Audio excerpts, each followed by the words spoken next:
What's up, everybody? Welcome to a brand new episode of the 5280 podcast on the MHRT Network. I am your host, as always, Mundungus Creevy, alongside my co-host Cameron Parker and Gage Madrid. Glenn Hauser was once again not able to join us. He started playing with himself, and when you're that age, you can't stop once you start. So he's just busy playing. It's lasting longer than 4 hours. Playing with his ding right now. So he's not able to join us tonight. But how are you guys doing? 30 seconds in, we're gone. 30 seconds in, already talking about ding-dings. Actually, technically a minute. I was going to say technically a minute. No, we're good. We're doing good. Broncos are on a winning streak, just like they say in the movie Major League, if we win one tomorrow, that counts as a winning streak. And the Broncos are on a bit of a winning streak. It was ugly, but they got it done. And so it's also the longest winning streak of the season. So kudos for the Broncos for getting that job done. It was ugly, but they got it done. They did, man.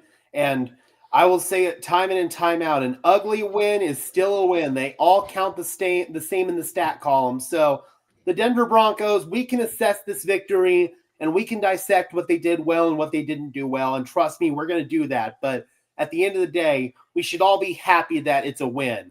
I see so many people in Broncos country that are all doom and gloom, saying it feels like a loss. They didn't lose. They won the damn game. That's all that matters at the end of the day. Again, we'll talk about everything they did wrong, but they won the fucking game, man. Yep. Yeah, and that's the thing I want to make clear. Obviously, we all love the win, and we're not sitting here trying to criticize, but we're trying to host an hour-long podcast. We're going to have to talk about some things that were bad, not just the good fanboy stuff, right? We got to get into it. Yep. But before we do, make sure you head on over to the MHRT Network. Check out all the shows we have on there. Hit the like, subscribe, thumbs up. Also, head on over to Broncos Syndicate, hosted by Gage Madrid. I believe you're at 7,000, right? You're at 7,000. So now we're shooting for 10. We're shooting for 10,000 over on Broncos Syndicate. So make sure you head on over there and hit the like, subscribe, and the thumbs up. And make sure you tune in on Wednesday nights on the MHRT Network. Cameron Parker hosts mainly Broncos. So make sure you head on over there and hit the like, subscribe, and the thumbs up on his channel as well. And we're sitting at a measly 17 subscribers right now on the mainly personal one. But but we also are pushing for 2,000 by the end of this year. I know it's a lofty goal, but we're pushing for 2,000 by the end of this year on the MHRT Network channel. That's what we're shooting for. I think we can get it. I think we can get there. It's going to take probably an arm and a leg and maybe some more legs and another arm for us to get there, but we're going to get there. It's like a Christmas miracle. Yep. All right. So we have a lot of stuff to talk about because not only do we have the game to talk about, but there were a lot of roster moves that happened just within the last couple of days. Or even today. I wouldn't say any of them are massive. One of them might be. One is. But the first thing we're going to talk about, and we're going to kind of lump this all into one, right?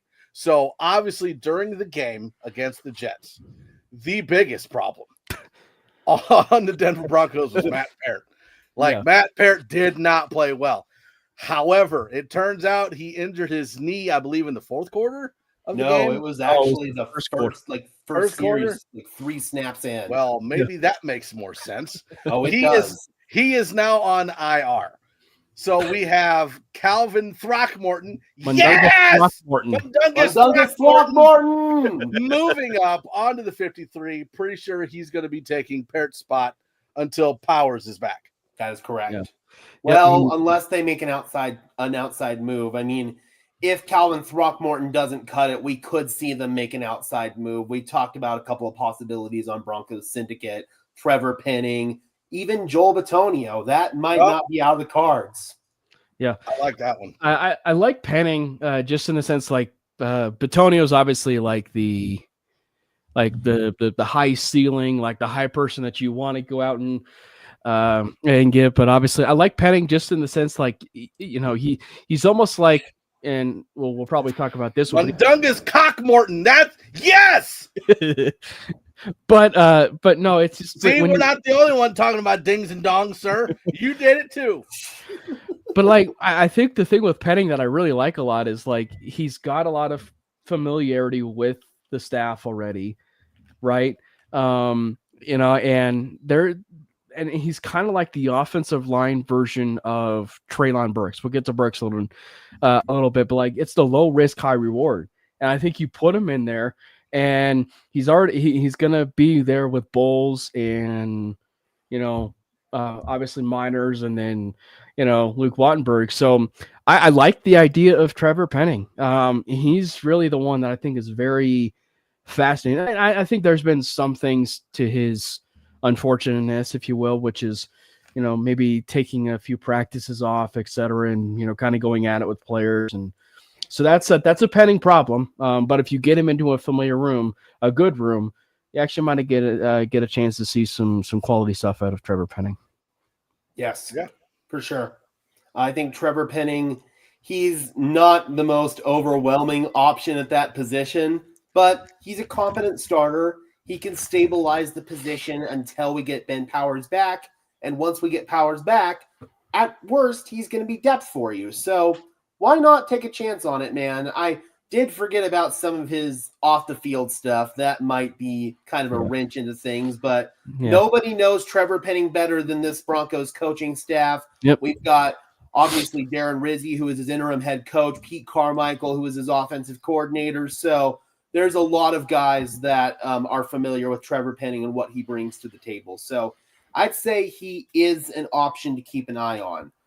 With Dre Greenlaw, we're not going to know anything about him until tomorrow when they practice. If he gets a limited practice in tomorrow, good news. If he's not practicing, it's probably going to be another week. Yeah. Nonetheless, we're getting closer, though. That's the most important part. We are getting closer, and we are getting closer to a little bit more of a linebacker conundrum. We'll get into that a little bit later. Yep. And then on top of that, and I guess right after Matt Parrott went on IR, I think was it Monday, the Broncos were working out offensive linemen. Okay. They did.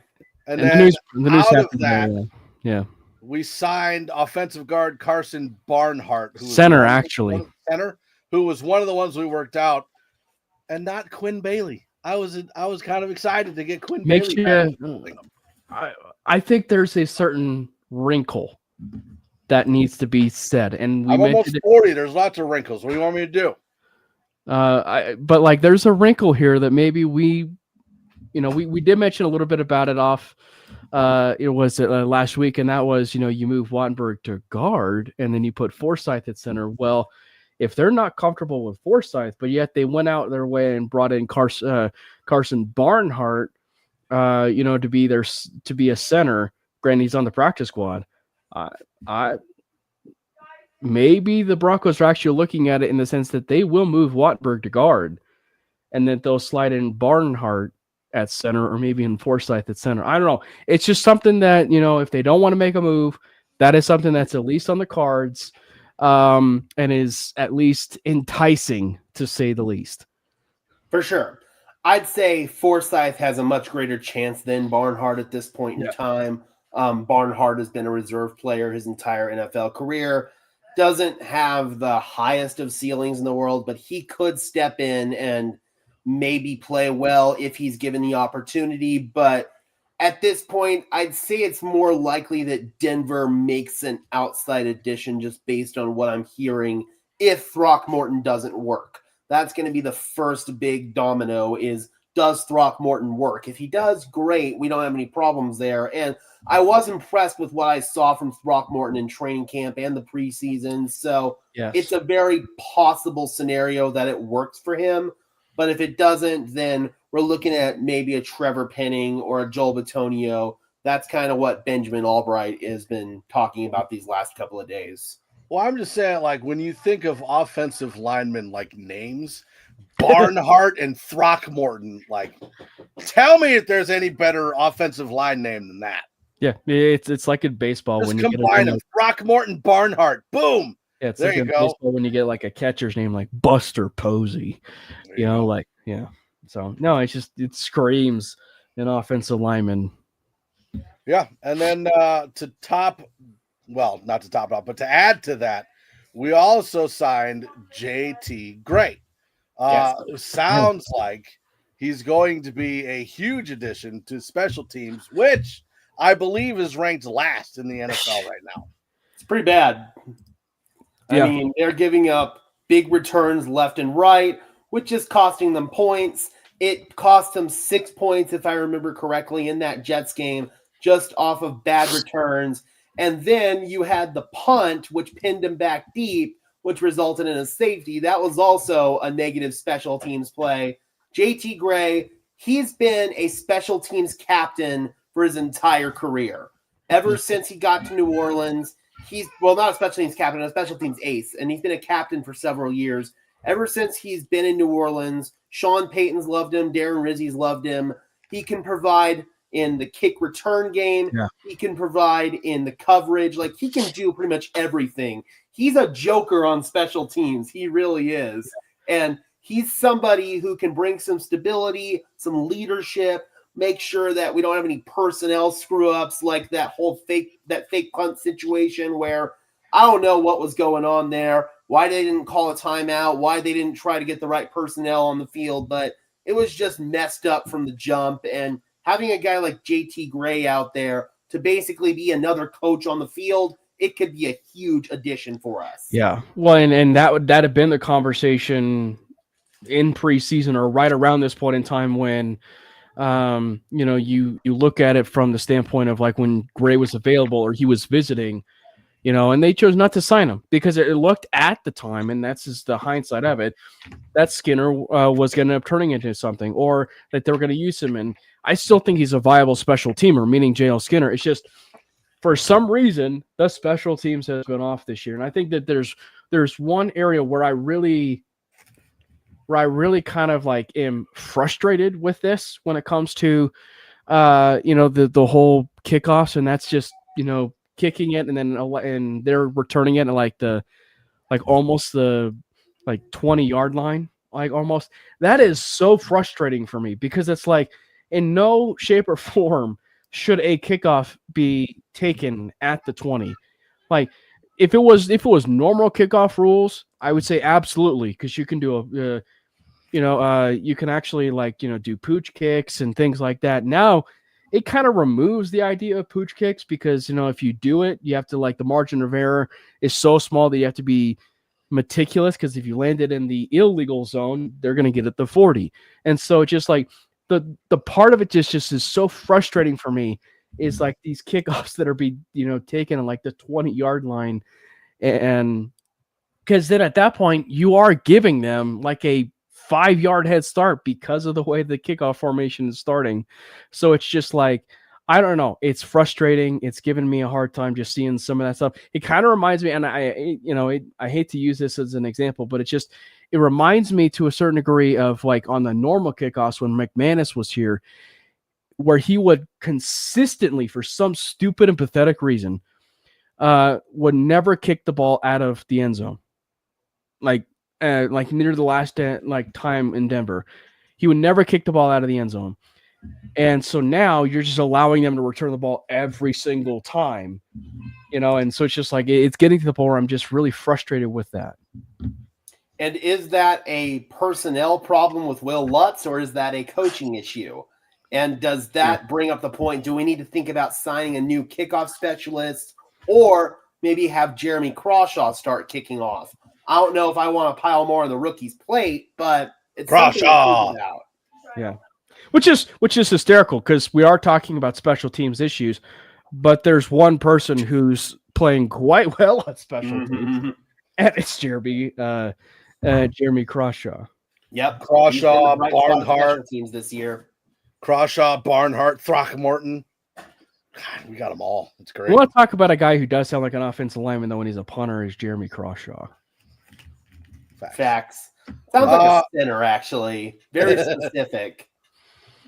And then to add on to that, We have Garrett Wallow, who is a linebacker. Never even heard of him, so I don't know. Special teams guy, partially why Gray's here. Got moved down to IR. He's also at IR. Then we signed Garrett Nelson, a defensive end. Go Big Red.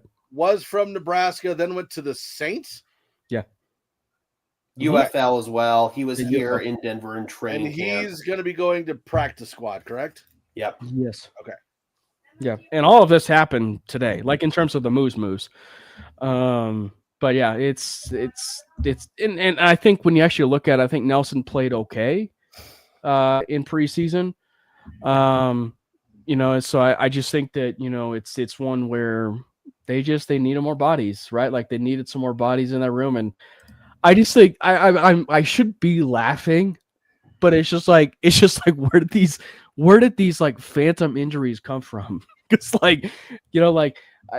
obviously the Pert injury happened 3 plays in the first quarter. The Wallow thing is like truly a phantom injury of like, okay, where did this come from? Do we even know what the injury is? No.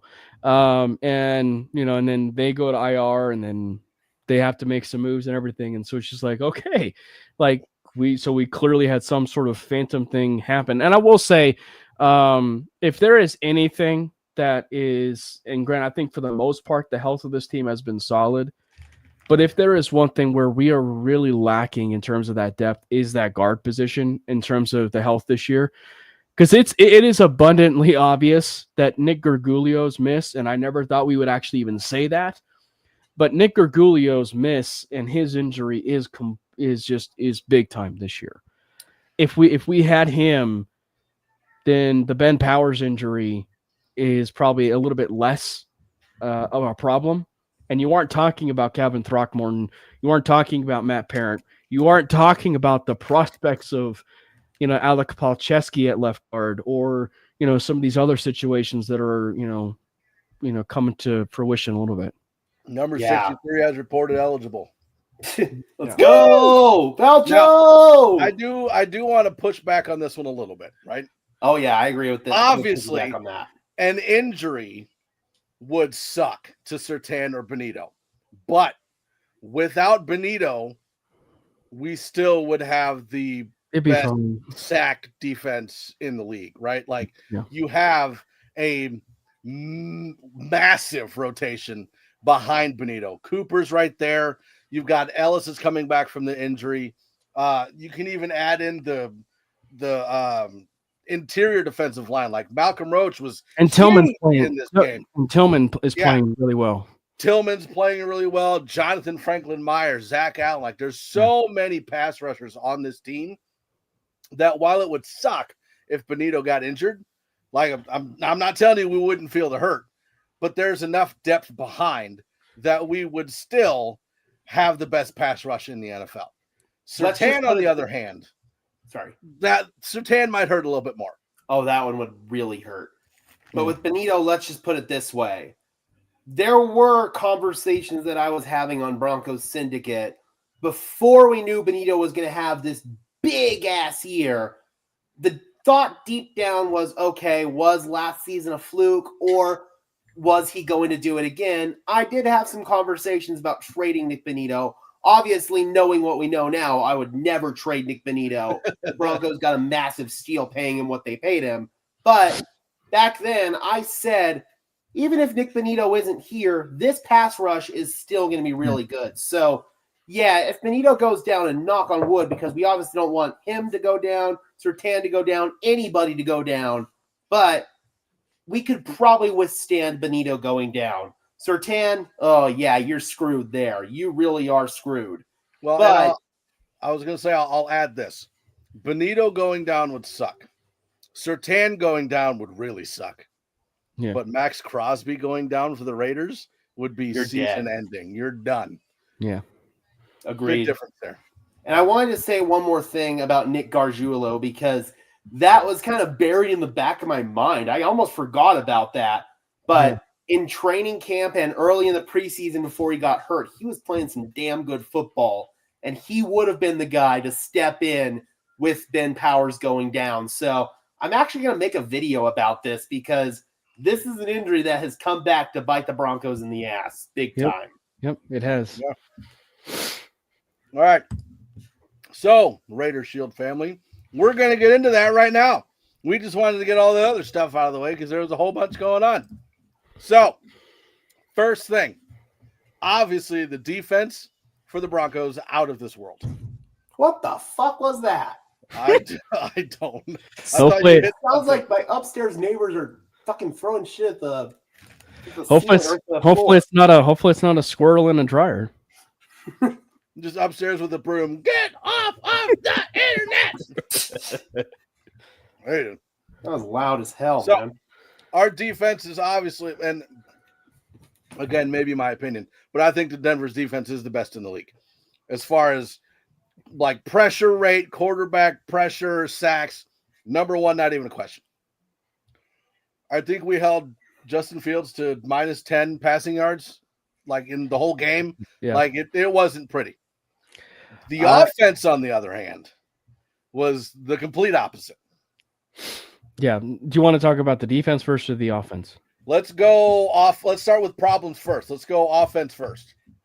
Yeah, I think that, you do have to give the Jets a little bit of some credit in the sense that, they played really well. And, and I think that when you look at it from the standpoint, it's just, I would say for both teams, they just didn't wake up for the offense. They just didn't wake up. And, for them, they were on a 7:30 time clock, for local time, they were on a 7:30 time clock. But I think to a certain degree, you got to call it for what it is. And the first half was fantastic from the Broncos side of things. And if they didn't take their foot off the gas in the second half, we aren't talking about a 13-11 ball game. We are talking about probably a 20+ advantage in favor of the Broncos. And because they took the foot off the gas, we are having questions as far as, questions we shouldn't be having, which is, and I'm a Sean Payton person, and we talked about it in the green room, but if there was any game that is making it uneasy for the, we hate Sean Payton's play calls, that was a great second half for that, because his play calls were really rough. And yeah, they were balanced across the board, but it was what he was doing, right? It was the execution of that game plan, which made it seem like, what in the world is going on? Obviously, the famous one is the 3rd and 10, which ended up being almost like a halfback dive, if we will. It was with Nate Atkins. And it's just like those plays, what are we like? Those types of plays are supposed to be extra protection for for situations where, you're supposed to throw. Obviously, there's a run in that. But look, I'm not here to basically try and say that, and try and make excuses, if you will, but I hate to say it, Raider Shield, but it still falls in the category of any given Sunday. And if you look at it just from London games, they are close games for whatever reason. For whatever reason, those games are close. You don't have to look no further than 2 weeks ago when the Browns played the Vikings. The Browns played the Vikings and frankly could have won that game, and they didn't because they're the Browns. The Jets could have won that game, and they didn't because of the Jets, and they have a quarterback by the name of Justin Fields, who was not drafted by the Denver Broncos because it was Pat Surtain. But I just think that when you have it from the standpoint of games are going to end up unfolding the way some of us never envisioned. And at the end of the day, that's exactly what happened here. The Broncos fell victim to a trap game and won that trap game. Yeah. Now, Gage, since we talked about this in the green room, I'm going to kind of give my piece, and then I'll let you talk after that. Sure. So, and I explained in the green room, I don't have a lot of time after Sundays to go back and watch the game, right? And this Sunday I was not able to watch the game because, again, I was working, can't watch a game and play music on stage at the same time. It's frowned upon. So I wasn't able to do it. I finally had the time to go back on Monday and watch the game. And listen, to Gage, I never really understood exactly how much work went into your videos. I understand now. And I full respect. There is so much work you put into that. So mad respect for me on that. But going back and watching the game a couple times and going back and watching the offensive snaps and the plays that were run, I didn't have a problem for the most part with the play calling. I will concede that there were a few plays here and there that were like, what in the hell was that? But my problem is not with the play calling. It's not with Bo Nix. It's not with the defense. It's not in general, like very specific things on the offense, right? It's all together. It's the execution is what I have a problem with. There are receivers not running the right route. There's receivers not getting open. There's running backs not hitting the right hole. There's Bo Nix checking out of a play when he shouldn't. It's just like the little things that continue to add up and go wrong as to why we're not getting more points, right? Like you have the Troy Franklin fumble on that first drive. You've got penalties all over the place on Matt Parrott that take out huge plays or take out scoring drives. Like there's all these little things that continue to add up and continue to go against the Broncos as to why they're not scoring more points. So I understand that people are upset at the play calling, but for me, I don't think the play calling was a problem. I think it's a general execution problem with the players. I agree. I completely agree. And that's been my main pushback on everybody who has been critiquing the play calling for these past few weeks. My main problem with it has been execution, except for this game. I do agree there was some of that going on, but Sean Payton had some head-scratching situational play calls that put the Broncos in bad positions. I think about that third down screen to Jaleel. It just felt like, all right, we got Jaleel active for this game. Let's get him a touch here on third down. Why the fuck are you doing that? Just call something simple. Call mesh. 2 shallow crosses, hook behind it, wheel route from the running back. It's a bread and butter call that Denver usually will whip out on third down, and it works. Then I think about that second down play where it was a handoff to Mims, and if you look at it on film, it actually looked like it was a designed throw to Bo Nix, but Mims didn't pull the trigger. Nix was standing there like, dude, throw me the ball. I'm open. But it didn't get there. Why are you calling that play in that situation where I believe that was where you were trying to get that score to go ahead or trying to extend your lead, whatever situation it was there. And then you have that third down and 10 handoff to the fullback. I can't remember if it was Adkins or Prentice. It was one of those two. Yeah. You hand it off, and it's like, what are you doing there? And it was a designed call, a designed run all the way. That wasn't Bo checking out of anything. Like, that was the call. We're running the ball with the fullback in that situation. It's like, you get a little too cute and you get yourself out of a strong rhythm, which they were in the first half. Like, Bo Nix was dealing in that first half. They were in a rhythm. It's just they weren't able to sustain that for all 4 quarters. It was frustrating. Salute, Raider Shield family. Thanks, bud. Thank you. You guys know I do not come here in disrespect. For frick's sake, listen, Gage, you can swear. I've got kids right there, so I can't. Fair enough. For frick's sake, I'm a Raider fan. I cannot be a hypocrite. I will say that the Broncos are the best bet to remove the Chiefs. I hope we will help you with that. Listen, Raider Shield fan, I love you, but the Raiders aren't going to help. I'm sorry. As long as Geno Smith is their quarterback, they ain't helping anything. Wait, okay, who's the backup in Vegas? Kenny Pickett. Kenny Pickett. Dude, at this point, do you not go to Kenny Pickett? I don't know, man. I think you trust Geno's eventually going to turn it around because he's played well in his career, but it has not been good. And yeah. I'm saying that as somebody who is actually kind of a Geno fan. It just has not been good. Yeah. Mm-hmm. All right. So I mentioned that Franklin fumble in the first drive. I don't get it. I don't understand it. It wasn't a hard hit. He just poked it and it came out. But I think that the thing is too, like those kind of plays are going to happen. It's just unfortunate because it's Franklin. He's a poster child when it comes to some unfortunate plays like that, whether it's significant drops or whether it's just fumbles where stuff like that happens, that's it's going to happen. I think that, when you kind of boil it down, Franklin is still, you still kind of look at it, and Franklin is having a pretty good year, all things considered.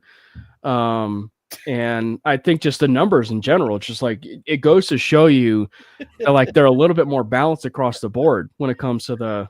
Sorry, Cam, hold on a sec. Absolute booty cheeks. There you go. Hey, almost had a Matt Canada moment, with Gage on the burner account. Yeah, it took me a minute. Yeah, but no, I think that those types of plays are going to happen. Now,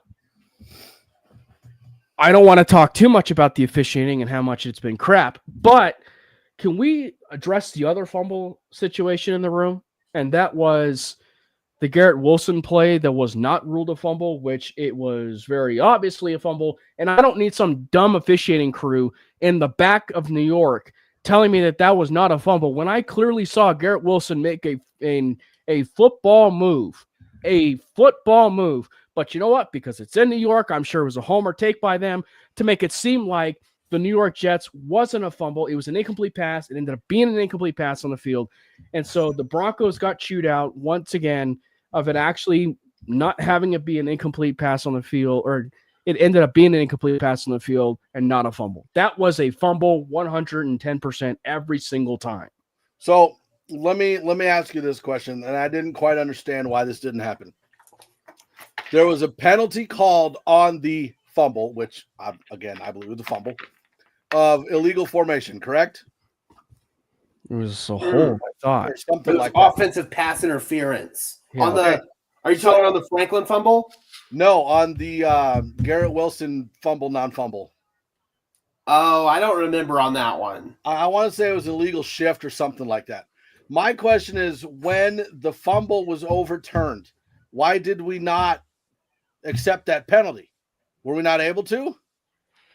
Should have been. Because we I didn't. don't remember if there was a penalty called there. Yeah, like, there was a penalty called, and we declined it because we got the fumble. Then they overturned the fumble, and we didn't pick up the penalty. Then that's on coaching or that's the officials screwing up, because you have the option to take that penalty if they overturn the call. That's what I thought. Even if you say you declined it initially, you have the option to change your mind there if they overturn it. Yeah. Yeah. Speaking of refs, what about the refs? What about the pass interference call of Franklin instead of the Jets? And that's that safety play. Exactly. That's a safety where that should have been a penalty, and the holding penalty that took place in the end zone should have been offsetting. So it's not a safety. It is not a safety. And, because the refs had their foot so far up that they made that kind of decision, like it makes it look bad. Yeah. Yeah. I agree. I completely agree, because it was very clearly, it was the safety. It was very clearly not offensive pass interference. It was defensive pass interference. And the inconsistent officiating is just so frustrating, man. It really is.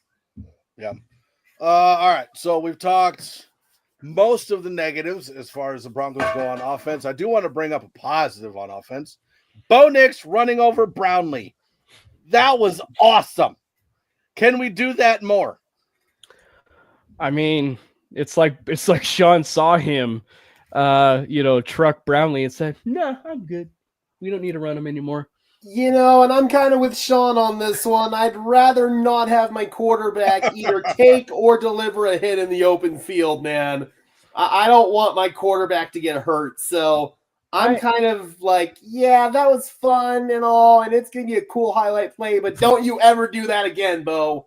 I don't know, though. I kind of like those plays because, it goes to show that, he's got a lot of emotion to him, and it's obvious Sean does like that about him, that he's got a lot of emotion into him. And at some point, your best player or one of your, best players on offense has got to set the tone. And Bo was legitimately trying to set the tone. And ironically, or whatever, he ended up going after the corner that was, from week 1 against the Tennessee Titans. And so he trucks him and just, let him know that he's still there. And I just think that, Sean unfortunately decided, no. But I think that this is just the side of it where we can't have a play like that dictate how the rest of the type of game is going to go. Like, it is pretty obvious that Bo is an incredible runner at quarterback. So we should use a little bit more of that. Just because he trucked a corner doesn't mean we need to take our foot off the gas and stop utilizing Bo's legs. Correct. But that should also be on angry runs. I'm just throwing that out there. Honestly, I think the play that might have spooked Sean out of calling more runs for Bo was that play where he slid short of the sticks, and that kind of set off that chain reaction where J.K. Dobbins took the handoff. He didn't get it. Then you had Pat Bryant false start. Then you had Matt Parrott with a hold, and you had a 3rd down and 1 turn into a situation where you were punting. So, yeah, that was frustrating. That was frustrating for sure, and that might have been the reason that Sean Payton was like, okay, maybe we're not going to do that anymore, but I don't know. I do agree we need to see more of Bo running, but I don't want him taking any hits in the open field. Don't do it. Yeah. Just slide, dude. Get down. Yeah. Now, we say all of this negatives about the Broncos offense, but I do want to give credit where credit is due. Same thing that Cam said in the green room earlier. The Jets defense figured it out. They were playing well throughout that whole game. That's the Jets defense that we kind of expected, right, with an Aaron Glenn and a Steve Wilkes as your head coach and defensive coordinator. And we just haven't seen it all season. I hate it when they figure it out against the Broncos. Every year, a team figures out something against the Broncos. Yeah. And it just every single time when the Broncos have played the Jets, and whether it's been new coaching, whatever, it's just been close games. And, there's just times where teams just have your number. Like, teams just have your number, unfortunately, when it comes to personnel or how they, call things defensively. And the Jets had a good game. And maybe to a certain degree, Matt Parrott, injured or not, kind of led into that a little bit. I don't know. But it just did not help matters for the Broncos that the Jets defense kind of got itself under control. So hopefully that's not a sign for when the Giants and their front seven come into town. But yeah, the Jets definitely came to play defensively. They did, but I also wonder deep down, like, how much of that was just the Broncos repeatedly shooting themselves in the foot. The Jets had some nice moments, but the Broncos were just completely an unmitigated disaster on offense in that game. And like we already talked about, none of it was on Bo Nix. Like, Bo Nix had a really strong game in this one, and I'm seeing some various Twitter pundits out there that shall not be named putting out tweets that say, oh, Justin Fields, his performance is now taking away from how bad Bo Nix was in this one. Tell me you didn't watch the game without telling me you didn't watch the game. Bo Nix played well in the first half, and then in the second half, he was barely asked to do anything. And he helped put the Broncos in position to kick that go-ahead field goal. So anybody who thinks Bo Nix didn't play well in this one, I strongly disagree. Yeah, nice to see you, Mike. What's up? Okay, and again, we talked about this in the green room. If you go back and look at the offensive play calls, 24 offensive plays, 12 rushes, 12 passes. A lot of the passes that Bo Nix threw were either taken off by penalty or what have you, right? So I wouldn't say he was being held back in the second. I think that there were other circumstances, execution-wise, that prevented Bo from having a similar second half to the first half. That's why he was held back. It was held back for a variety of reasons. But what you're explaining is not a Bo Nix thing. It's not a Bo Nix problem at all. Yeah. So that goes back to, I also don't think it was a play calling issue. Like, the plays were there. Like, the big deep plays were there. They just weren't finished, right? There was no execution on the play, and so it just went to the wayside. No, but I just think that maybe there's something to the fact that, people can say all they want about a game like that, they're hiding Bo Nix's deficiencies, which is very idiotic. But and then with a game like that, when in reality they were probably doing it because their replacement left guard had one of the worst left guard games of any left guard in the history of the NFL, injured or not injured. Mhm. And I think it had to do with, them probably protecting him and not, public enemy number one on national media list, Bo Nix, and, him being, the 40th worst quarterback in the NFL, et cetera, et cetera, et cetera. Yeah. Again, he was lighting up the Jets defense in the first half. He really was playing well. He had one bad play in that game. He missed an open Pat Bryant for a touchdown. You'll see it on all 22. It's not one you'll really catch on the broadcast copy, but on all 22, it was a play where he missed a wide open Pat Bryant. But outside of that, the one to Sutton, it looks like it was overthrown in the end zone, but Sutton actually kind of stopped on his route on that one. And held.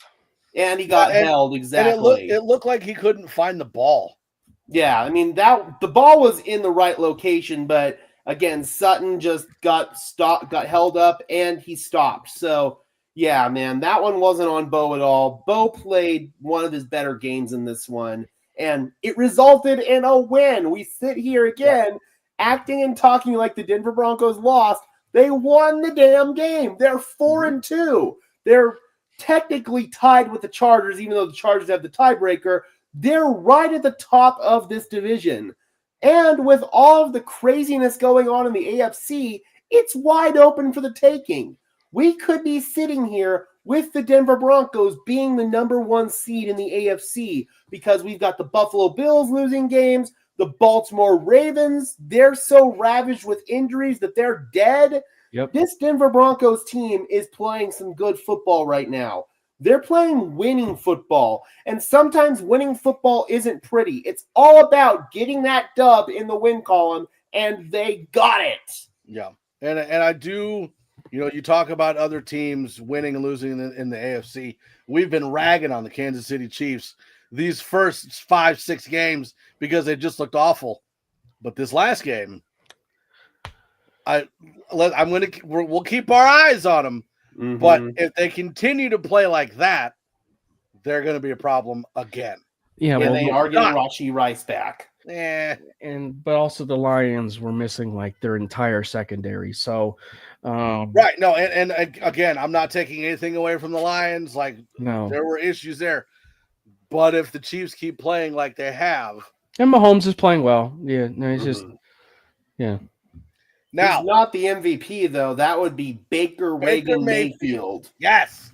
And if not him, Daniel Jones, baby. Indiana Jones. Playing like a top 10 draft pick. Yep. You know who's not? I'm not even going to go there. Can you bring up Landon's last comment? You're welcome, Gage. Yeah, just think about it like this, folks. We are a subjective officiating call away from being the number one seed in the AFC. This is a good football team. Yep, good football team, but, I don't know. National pundits will disagree because of a certain quarterback. Now, we talk about the Broncos being a good football team. Let's talk about a bad football team just for a second. The New York Jets. Woo! And I'm going to say two particular plays in general. The end of the first half with 36 seconds left. What are you doing? You're just standing around. It doesn't make any sense. See, Gage is even so frustrated he froze in that position. No, it's it is something. And Justin Fields really was never like, I should say, like, this bad per se. Like his decline has been incredible. Like, because like this is insane. And like did Mike Tomlin rein him in that much for him to like play at the level that we're seeing? Like, it's just it is absolutely awful. I mean, because it's just this way, Justin Fields and the way that he's playing was not even remotely close to even the player that we saw at Ohio State. We were seeing a surgical player at Ohio State who could push the ball down the field with accurate passes, et cetera, et cetera, et cetera. When he got to the NFL, it was like, you know what? I'm going to become Lamar Jackson today. And that's exactly everything that he's embodied in terms of just, I'm going to be a running quarterback. And then because of that, the Broncos, or I should say George Payton, thank you. And, because it certainly seems like despite the fact that the Broncos were heavily interested in him, they decided not to take him. And it might have been heavily involved with Darren Boogie on that, probably, as, it kind of, I don't know. It's just the offense is pathetic. It's very, that is one of the worst run offenses I've ever seen in my life. And like we went through the Hackett years. Like that was a pathetic offense. And I want to clarify, I am not advocating for the Jets to have done good during these two portions of the game we're going to talk about. But at certain points, and Gage has said the same thing, you got to be angry with stupid, right? Like, stupid is stupid. And it's just, it doesn't make any sense. Like, what did Aaron Glenn not know what was going on? Was it Justin Fields? Why was Aaron Glenn just standing there with his arms crossed, smiling? Like, what the heck was going on? It doesn't make any sense to me. They were playing not to lose right there. They were playing to not give the ball back to the Broncos. They weren't playing to get points. I'm assuming we're talking about the end of the half. Yeah. Yeah. They were playing just to not get points right there and not give the ball back to the Broncos. It's cowardly conservative football that really pisses me off. And yeah, it's stupid. It really is stupid. And it's going to get you fired. This is why, I hate saying it, but it's generally true, defensive-minded coaches are not good head coaches. There are exceptions to that rule, but 70% of them ain't good at their job. This guy went to the Dan Campbell school of thinking where you are hyper-aggressive in these situations. You try to fight and claw for every single point you can get. And instead, Aaron Glenn was like, nah, I'm good. Let's just go to halftime. I'm going to call fake punt, burn a timeout, piss away a ton of clock, and then go ultra-conservative and come away with nothing. So, yeah, man, it's just dumb, defensive-minded, passive football that's going to get you fired. It's the opposite of when offensive play callers go conservative. Like when you have a defensive-minded coach that with bad clock management, like it's just the other side of that with defensive-minded head coach. It's bad football, it's bad coaching, and I don't think he'll be, fired after 1 year, but that's the kind of stuff that as things progress, and obviously you don't win games, but like as things progress and like you're not going to last long. And the other side of it, it's New York. Good luck surviving, with the New York media with even something like that. It's just, it was really bad. But I to the Broncos defensive credit, they had them in hell. Yeah. They had them in hell. And that's what brings me to the next one. This was at the end of the game, right? It's 4th and 8. You're 62 yards away. You have a kicker. I don't know if he can kick 62 yards, but you've been held to 80 yards offensively in the entire game. And you're going to march your offense back out there on 4th and 8 instead of bringing your kicker out and just give him a shot at winning the game. In fairness. No, there's no in fairness. No, I'm just, the field goal kicker was like 40 years old, Well, okay, but like the results are going to be the same, right? Like if you go for it on 4th down and you fail, you don't get the ball anymore. You kick a field goal and you miss, you don't get the ball anymore. Now, I will say hindsight is obviously 2020, and it goes to what we could be talking about, a very devastating loss. It was the 3rd down and 8 play, the play before that, where Talanoa Hufanga is playing like an all-pro safety this year. And, he broke up a pass. Was it a great pass? Absolutely not. But like he broke up a pass to Garrett Wilson that more than likely was going to be a first down. If that is a first down, we are talking about a completely different situation. Yeah. And I just think that, it's one where I think I'm just thankful that, Talanoa Hufanga was the only person on the planet that saw that coming and decided to play like Troy Polamalu for an entire game. But like, yeah, if that play happens, we're having a completely different conversation. But that 4th and 8 was like, engage 8. We're sending everybody. We're going to Justin Fields, and we're going to make his life hell. And they got to him. Jonathan Cooper got to him. And the best offensive line in football was not even going to be stopping that. Like, absolutely not. The water boy got to him on that play. Yeah. I'm just saying, like, if the Broncos were in that situation, 4th and 8, 62 yards away, and our offense has 80 yards of total offense, and we don't kick it, heads are going to roll the next day. Like, we will be pissed. Yeah. I mean, who do you trust more in that situation? Anybody but Justin Fields. Yeah, or Justin Fields. It's like, dude, Justin Fields, he's going to stare down the rush and take a bad sack. That's exactly what he did on that play. So, yeah, man, it's completely and utterly stupid the way that this New York Jets team has been managed. And I will remind you that this Jets team told Aaron Rodgers to fuck off and go home. Yeah.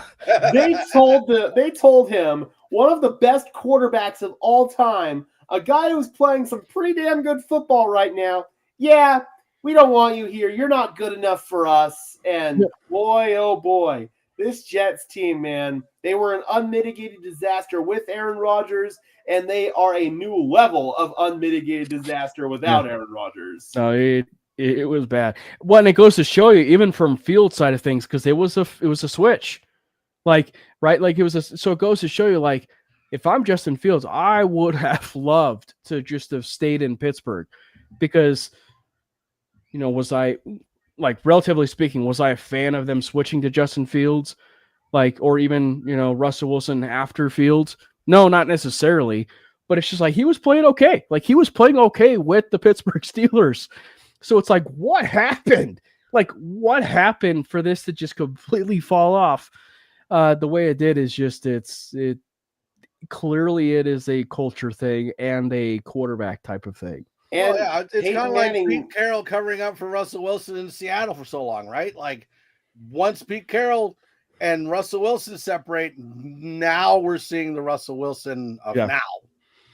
Yeah. I want to bring up an old Peyton Manning quote. If you aren't getting better, you're getting worse. And that's exactly what has happened with Justin Fields. Yeah. Yeah. All right. Now let's go to the fun part, the defense. I cannot tell you how happy I am that Malcolm Roach is back. Yeah. There was such a difference on the defensive interior line with Malcolm Roach in there. Malcolm Roach and Uwazurike were crushing it in that game. I love that pairing. Well, and calling it for what it is, and Mike won't, because he's a hater.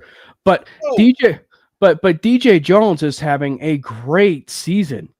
Like, he is having a great. So you add in DJ Jones, Uwazurike, and then the addition of Malcolm Roach. Like, that defensive front has become now far more stout, you know. And then you have, calling it for what it is, and I owe him an apology, because for one, I didn't realize he had this amount of sacks as of today. But Justin Sternad has really done incredibly well in those run fits. Like, he gets beat at times, much like Alex Singleton in coverage, and that's probably one of the reasons why I would much rather take my losses of having him be alongside Dre Greenlaw instead of Alex Singleton. Will that probably happen? Absolutely not, because they're probably going to give it to Singleton.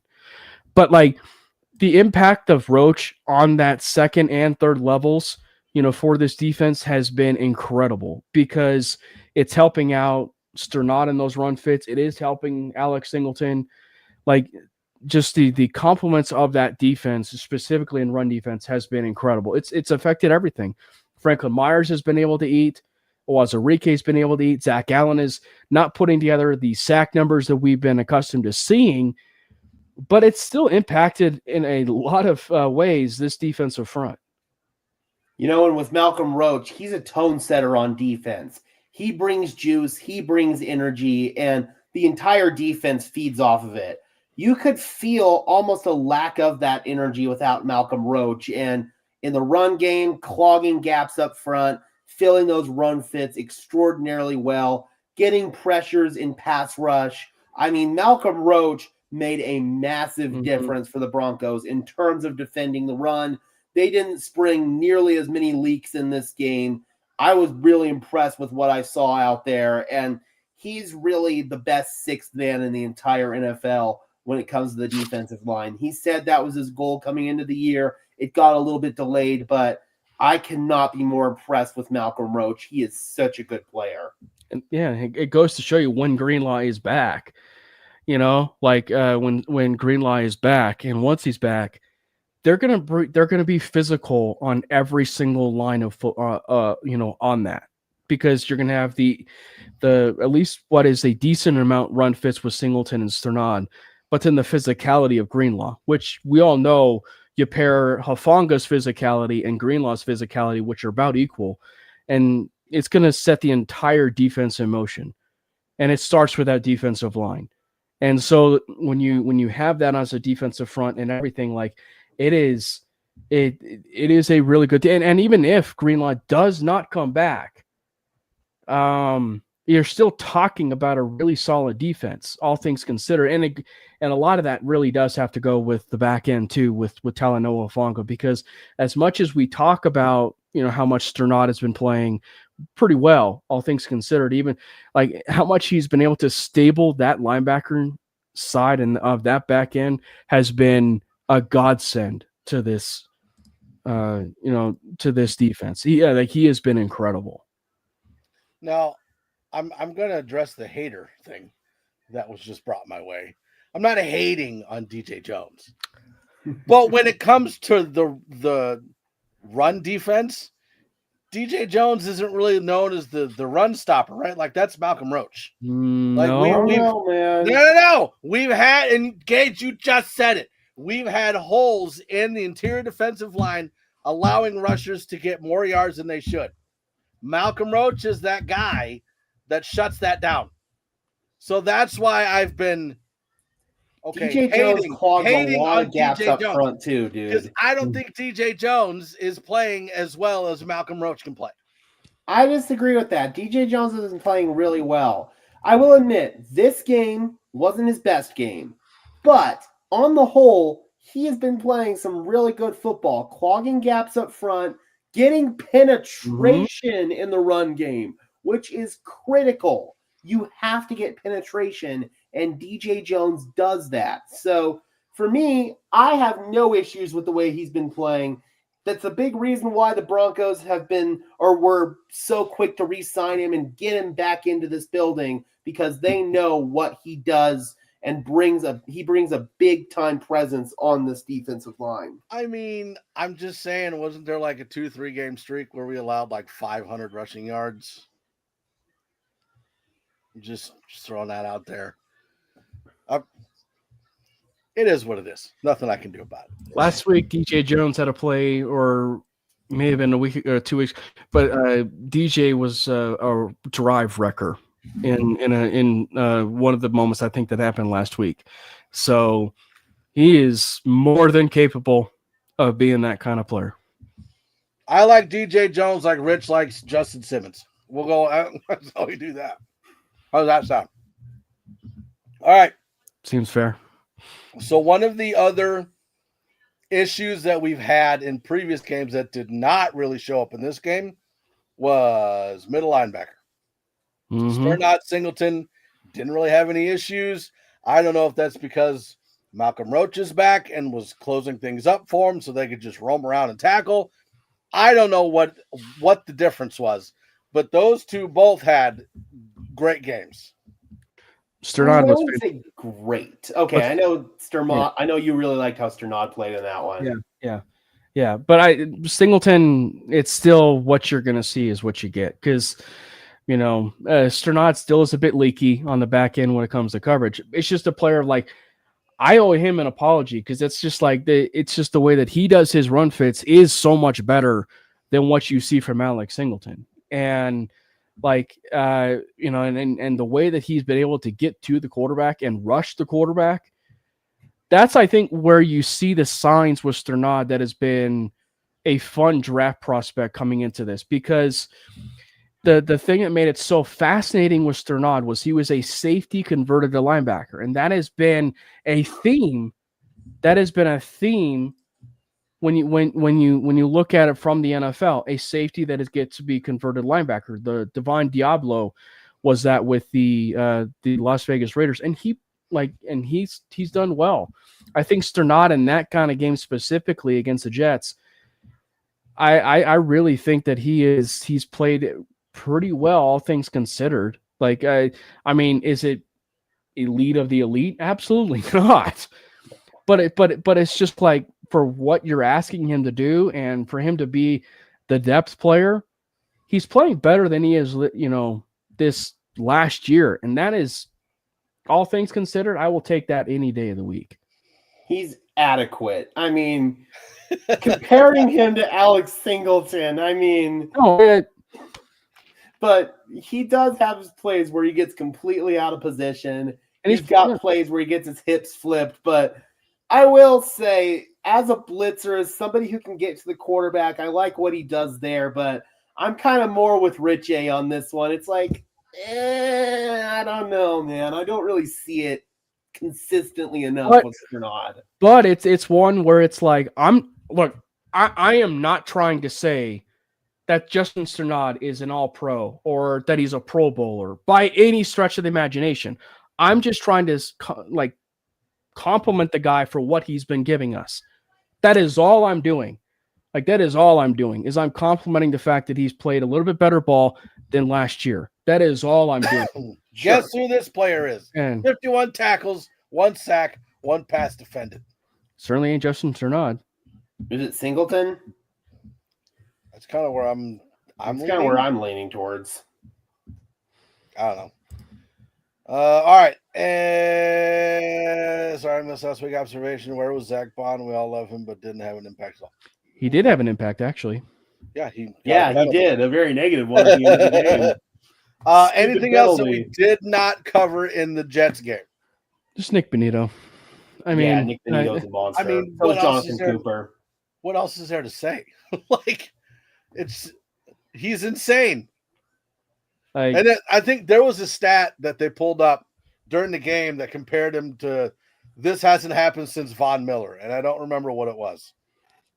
Yeah. Well, I can tell you that Nick Bonito is on pace to break Von Miller's single season sack total here in Denver.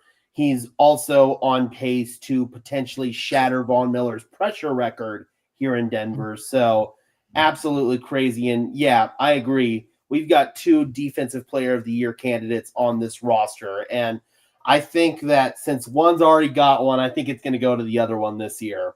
Yeah. Singleton and Sternad. Yeah. It'll be the first time for anybody, because I do have a brain. It'll be the first time since 2003 to 2004 where, that the defensive player of the year went to 2 separate players that were on the same team. It was Ed Reed and Ray Lewis. Jesus. That's nuts. Because that doesn't count, obviously, when you think of Aaron Donald and J.J. Watt, because that's the same player that won it back-to-back. And, the crazy part when you think about it is, with as good as his defense has been, still haven't seen Drake Greenlaw yet. That's right? This could be so much better. Mm-hmm. The linebacking core can take it to the nth degree. And I think that, that's the side of it that we were hoping to see, which is in the defense of Singleton. That's what made the Singleton Jewel combo. Sorry. Bless you. That's what made the Singleton Jewel combo so interesting, because when you look at it from the standpoint of with how they were able to just coexist and just know the tendencies of one another, that's what made it so good, So then you factor in the Greenlaw side of things, just him simply being in that room and playing. Whoever's opposite him is going to benefit from the fact that, he's there and that he's impacting the game in both run fits and in coverage. So I just think that simply having him be in the building, the important thing is obviously a conversation we've always had, and that is he's going to have to end up having the green dot. He is going to end up having the green dot. 4 and soon to be 5 all-pro level players on the defense. Mm-hmm. Mm-hmm. Yep. All right. So we got a game coming up against the Giants. And we initially, at the beginning of the season, were like, blah, that's a walkover team. Don't worry about it. We're going to kill them. As much as I hate to say it, Scatterbo and Jackson Dart kind of turning this team around a little bit. So what kind of challenges are we looking for facing the Giants this coming weekend? Go ahead, Kitch. It's not going to be anything from a wide receiver playmaker side of things. Like, I mean, if Neighbors was there, yeah, you got to. I love Wandale, but it's just like you're asking a guy like Wandale Robinson, to beat a kind of secondary that really fits that type of skill set, and it's just like, so he's not really going to impact the game all that much, I don't think. And, little Jordan Humphrey, he sucks. He's little Jordan Humphrey. Like, Theo Johnson, like you really look at the tight ends, like Theo Johnson, and, the other tight end in the room, that's really where you would kind of look. And specifically from the standpoint of a young quarterback, he's going to be relying on his tight ends, right? Like he's going to be relying on his tight ends. And for all intents and purposes, Dart has played well, but it's not anything great. Yeah. And yeah, he beat the Eagles and he beat, them in a good defensive. Who hasn't? But it's one where I just don't think he plays well when it comes to the aggressiveness. I think that the thing where the Broncos have to be a little bit wary here is his mobility. Yes. And him getting out of the pocket and then extending plays and that sort of thing. Because whether it's been any sort of year, the quarterbacks that extend plays, that has been the biggest bugaboo when it comes to the defense.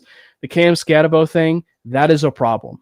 The Cam Scatterbo thing is a problem because he is going to end up seeing Alex Singleton, and it's going to end up being like the scene in Little Giants where he's going to knock him back into the second grade. Like it is going like the Broncos linebacking core between Sternad and Alex Singleton, they have to be on their P's and Q's and fight aggressive with aggressive. You just got to do it. Because Cam Scatterbo is going to be there to play 100%. And the defensive side of things, just pray that Mundungus Throckmorton has himself a game. Yeah. Because if no, go ahead. I was talking too much. No. If you've got more, go for it. No, go ahead. Okay. So with Cam Scatterbo, obviously that's going to be a big challenge. It's going to be on our defensive line to not let many of those runs get to the second level where our linebackers could be on him one-on-one. That is going to be where things get scary. With Jackson Dart, I'm confident enough in our secondary. I think Jackson Dart's big trait right now that we have to watch out for, and you talked about it, Cam, are his legs, his mobility, his ability to scramble. He's been making some really big plays with his legs. This past week, he made some more plays with his arm, but it was against a battered and bruised Eagles secondary that has some players who are getting benched. It's not the greatest. But what I'm more worried about is the other side of the ball. Our offensive line going up against that defensive line. You've got Abdul Carter. You've got Dexter Lawrence. You've got Brian Burns. You've got Kayvon Thibodeau. You've got some other guys on the defensive interior that are playing well. I mean, like you said, Mundungus Throckmorton is going to have the game of his life out there. We're also going to need to see a big game out of Luke Wattenberg. Even Quinn Miners has not been playing his best football this season. So those guys are all going to have to step up. And then our tackles are going to have to do a good job taking care of a three-man unit there with their edge rushers. That concerns me quite a bit. So it's really the other side of the ball. Is our offense going to be able to match up against their defense? So this has potential to be another one of these ugly, low-scoring games where both defenses are kind of balling out. And, yeah, man, it would not be surprised me at all if this is another one of those like 14-10 or something crazy like that type of 21-17, yeah. Yeah. Yeah. All right, well, let's give our predictions then. I think I just gave mine right there. There you go. I will say the Broncos do come out on top, but I think it's going to end up being like a 21-17 game. It's going to be a dogfight. Like I do think the Giants are playing way better than people give them credit for, and that is in large part to Jackson Dart and Cam Scatterbo. Like that is in large part to that. But that said, it's still the Giants, and there's some leaky stuff to this when it comes to the Giants that, as Landon drops in there, like if the Broncos just for whatever reason drop a game that is 30-14, I actually would be incredibly impressed just from the standpoint of the offensive side of things. But it's also time that the Broncos defense, if there is something to be concerned about, force some turnovers. They need to force some turnovers. Like, am I overly concerned about the turnovers thing? Not necessarily, but they do need to force some.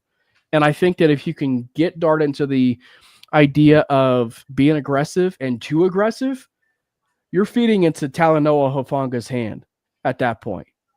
And I think knowing the fact that it's a rookie quarterback, I would love to see Hufanga on Dart as much as I can. Yes, he needs to be the QB spy because he's probably the only one that can keep up with Dart on a sideline-to-sideline basis. So, yeah, put Talanoa Hufanga on Jackson Dart all game long. Let him be that rover all over him all game long. I do not at this point trust the Broncos offense. So I'm going to say Broncos win 13-10. That I want to say like 46-7, but I don't trust the offense at all. Not until they show something. And no, that's not against Bo Nix. Bo Nix is fine. It's everything else. You're a hater. I'm going 13, whatever. I'm going 13-10, Broncos. All right. Anything else we need to cover before we go? No, I think we pretty much covered it. All right. Well, I want to thank everybody for joining us in the chat. It's always great when you guys do. Give us your comments. Give us your opinions. We love it. Also, make sure you head over to the MHRT Network YouTube page. Give us a like, subscribe, and a thumbs up. Check out all the shows we have on there. We have shows Tuesday, Wednesday, Thursday, Friday, and then the neighborhood on game days. And make sure you head over to Broncos Syndicate on YouTube, hosted by Gage Madrid. Absolutely incredible channel. Great information in all the videos. Go hit the like, subscribe, and thumbs up on that channel as well. And then check out Cameron Parker hosting Mainly Broncos on Wednesday nights on the MHRT Network. They also have their own YouTube channel, so head over there. Hit that like, subscribe, and thumbs up on that channel as well. Again, it's great seeing everybody. We love having you in the chat. We'll see you guys later. We love the Broncos. We love Broncos country. Peace. Fast lane when I pass in the street. Bag of money in the passenger seat. Simcoe's been asking for me on the road from the west to the east. Way up, I might never come down, cause the coast's racking up the flame out.